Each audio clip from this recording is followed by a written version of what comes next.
What's up guys, my name is Technoba here for Troubleshoot, and today I've got a video for you on fixing the Elder Scrolls launcher when you get stuck on this screen over here where it just says loading and absolutely nothing happens. Because the game was free for the weekend and on a massive sale with new DLCs etc, there's going to be quite a few new peoples hopping into Elder Scrolls Online, and I may even be returning to it. But basically, if you're stuck on that loading screen, I'll be showing you today how you can go ahead and fix that, and hopefully by the end of this video, you'll have yours working once again. So first of all, go ahead and close Elder Scrolls Online if you have it open as such, and we'll go ahead and start with our Windows Firewall. So I'll press Start, type in Firewall, and we'll click on Windows Defender Firewall. Now, of course, my antivirus's firewall takes precedence over this one. So, of course, if you have an antivirus installed with a firewall built into it or another firewall software, you'll have to go ahead and follow these steps in there. So I've gone ahead and started up a virtual machine to show you what it'll look like. Basically, go ahead and click Allow an app or feature through Windows Defender Firewall, and you'll see the screen over here. Click Change Settings, and if prompted for admin, hit Yes. Basically, you'll be looking for things related to ESO or ESO Launcher, and make sure that they have a check mark next to them, as well as a check mark under private and public as such. Of course, I'm on a virtual machine, I don't have it installed here, but you'll be looking for ESO or ESO Launcher. Then go ahead and click Allow another app, and you'll see this window pop up over here. We'll go Browse, and we're going to look for a couple of files. Hopefully you know where your game is installed, otherwise this may be a little bit more complicated. I've gone ahead and navigated to Steam Apps, Common, ZeniMax Online, and here is my installation of Elder Scrolls Online. Because I'm on Steam, I have an extra folder over here, but I'll be opening up the Elder Scrolls Online without Steam or .app after it. Then we'll head into Game, Client, and we'll look for ESO 64.exe, and if you're on a 32-bit PC, you'll be looking for ESO. Then I'll hit Open, and you'll see it pop up over here. Then I'll hit Add, and you'll see it pop up on the list if it wasn't already there. Again, make sure it's checked, and make sure it's checked over here under Private and Public. Then we'll go Allow another app, Browse, and we'll go back a couple of folders, all the way back to ZeniMax Online. Then Launcher, and we'll look for Bethesda.net Launcher.exe. I'll double click on it, it'll pop up here, Add, and we'll scroll all the way down to the bottom where you'll find ZeniMax Online, tick mark there, check and check. Allow another app, Browse, and now we're going to go ahead and do the same for Steam if it's not already on the list over there.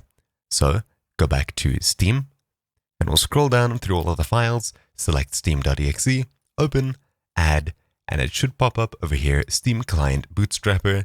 I'll check both of the private, public, and this tick box over here, and then we'll hit OK. Then we can close out of our firewall, and we should be done with that. Now, I'd recommend you go ahead and start up your game and see if it works. If it does, then great. If it doesn't work, then there's a few more fixes that we can go ahead and try. What we're going to do is open up the same folder that we had open previously. So I've gone back to the ZeniMax Online folder, and I'll go into Launcher. Once I'm in here, I'll look for ProgramData, and inside of here will be applications.json and probably a few more files. What you'll do is simply go ahead and delete this folder over here. As such, and then I'd recommend you go ahead and launch up the launcher once again through Steam or through the actual launcher if you don't have it on Steam, and hopefully it'll work by now. If it doesn't and you haven't already tried, go ahead and try to restart your PC and hopefully it'll work. The next thing that we can do is go ahead and fix the launcher itself. So I'll come back to my main PC for that. Looking back at my main PC, I'll go ahead, tab into Steam, and start up the ESO game launcher as such. Then hopefully you can get to the screen over here, and if you can, great. Then, just above this feed over here, we'll click Game Options, and we'll go ahead and click Repair. Then it'll run through all of the game files, check to see if everything is good, and if everything is good or not good, it'll download missing files, corrupt files, and fix everything, and hopefully by that point when you click play, things will work as expected. Then there's one more thing that we can attempt, however it's very unlikely to work if you can get this window to open at all. Usually if you can get this window to open, it means that this fix won't work. However, you're welcome to go ahead and try. So head across to this link down in the description below for downloading the C++ redistributables. What we'll do is we'll scroll down and we'll download either the 64-bit version or the 32-bit version if you're on a 32-bit PC.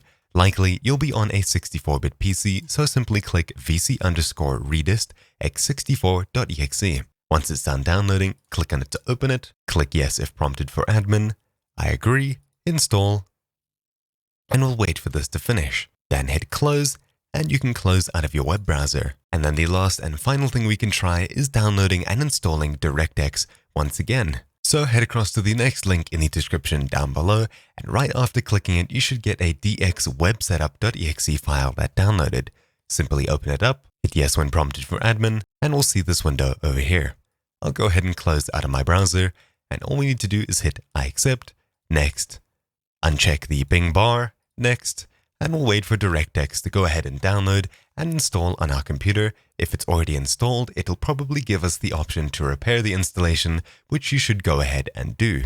I'll hit next, and then it'll go ahead and download the DirectX SDK and runtime. And there we go. Now that that's done, we can hit finish, and hopefully the game will launch up as expected.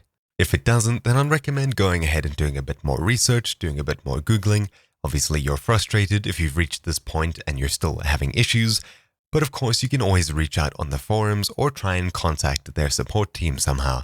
Anyway, thank you all for watching. My name's been TechNubber here for Troubleshoot, and I'll see you all next time. Ciao.